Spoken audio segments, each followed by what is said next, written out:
Class 5 Hindi students. हम आज हमारे वार्षिक परीक्षा की जो सिलेबस है वहाँ से हम एक पाठ सिंदबाद की यात्रा ये शुरू करते हैं।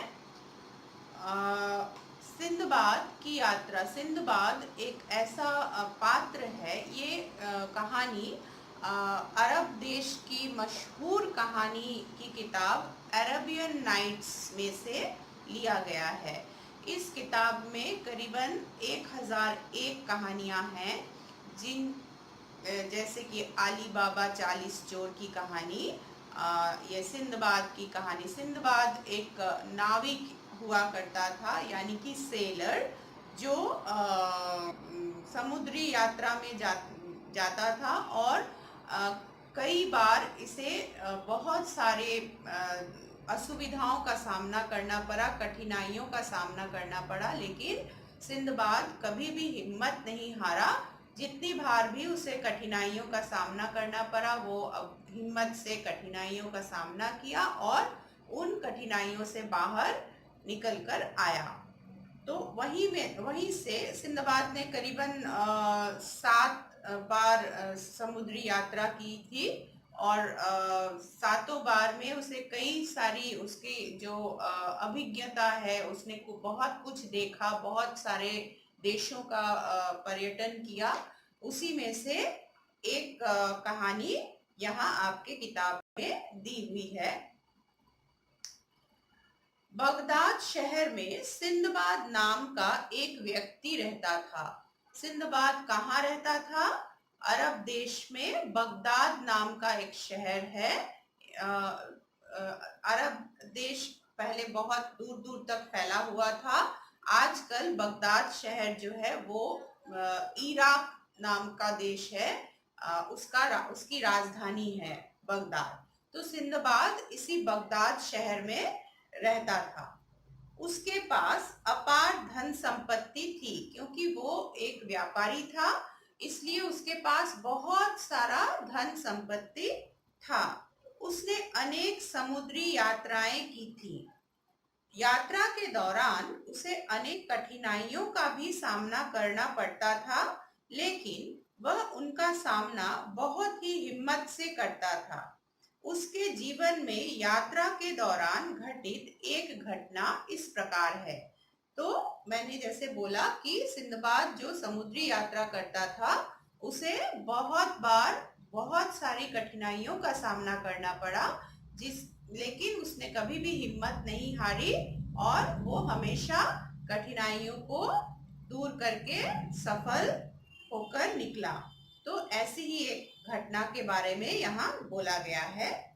एक बार की बात है, सिंदबाद अपने कुछ साथियों के साथ समुद्री यात्रा पर निकला। उसने जहाज में बहुत सा माल रखवा लिया।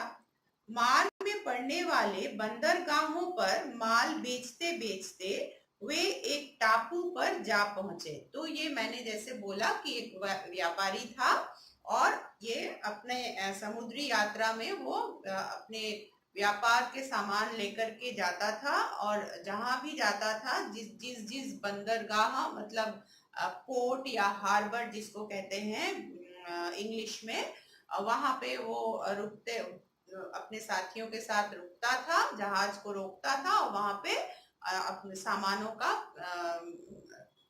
बेचना खरीदना करता था।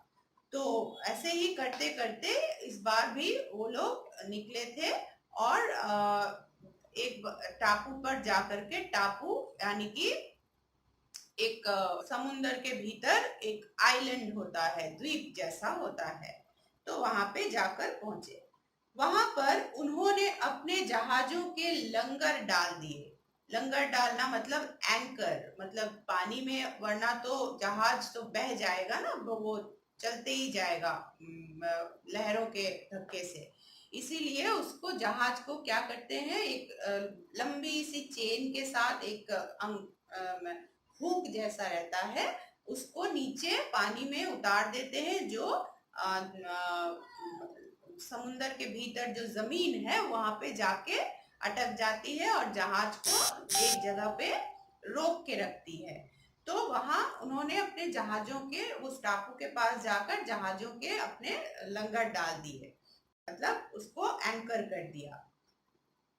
सिंदबाद और उसके साथी टापू पर काफी देर तक घूमते रहे। वहां का वातावरण सुहाना था। चारों तरफ फल वाले छायादार वृक्ष थे। उन लोगों ने कुछ फल तोड़कर खाए। इसके बाद सिंदबाद विश्राम करने के लिए एक वृक्ष के नीचे लेट गया। थका होने के कारण जल्दी ही वह गहरी निद्रा में सो गया।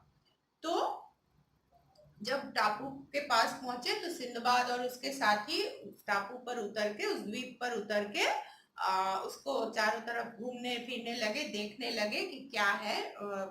बहुत ही खूबसूरत द्वीप था, और मतलब एकदम वातावरण सुहाना था। बहुत देर तक घूमते घूमते सिंदबाद थक गया बहुत, तो एक पेड़ के नीचे बैठ के वो अपनी थकान दूर करने लगा, विश्राम करने लगा। इतने में उसकी आंख लग गई और वो एकदम गहरी नींद में सो गया। काफी देर बाद जब उसकी नींद खुली तो उसने देखा कि वह उस टापू पर बिल्कुल अकेला है। तो बहुत देर के बाद उसकी नींद जब खुलती है तो वो क्या देखता है कि उस द्वीप पर उसके साथी सब चले गए हैं और वो बेचारा अकेला वहां पे रह गया है। उसके साथी उसे छोड़कर जा चुके थे। वे अपने साथ उसका जहाज भी ले गए थे। सिंदबाद बिल्कुल नहीं घबराया। अब वह इस संकट से निपटने का उपाय सोचने लगा। अब मैं तो बहुत घबरा जाऊंगी बाबा, एक अकेली व्यक्ति जो बिल्कुल सुनसान, कोई भी कहीं भी कोई कुछ नहीं है जगह पे, सब छोड़ के चले गए हैं। अब मैं कैसे घर वापस जाऊंगी, इसी चिंता में मेरा तो दम निकल जाएगा। लेकिन सिंदबाद बहुत ही साहसी था, उसने हिम्मत नहीं हारी, बल्कि वो उस टापू से बाहर निकलने के बारे में सोचने लगा। उसने चारों ओर नजर दौड़ाई। दूर दूर तक कहीं कोई दिखाई नहीं दे रहा था।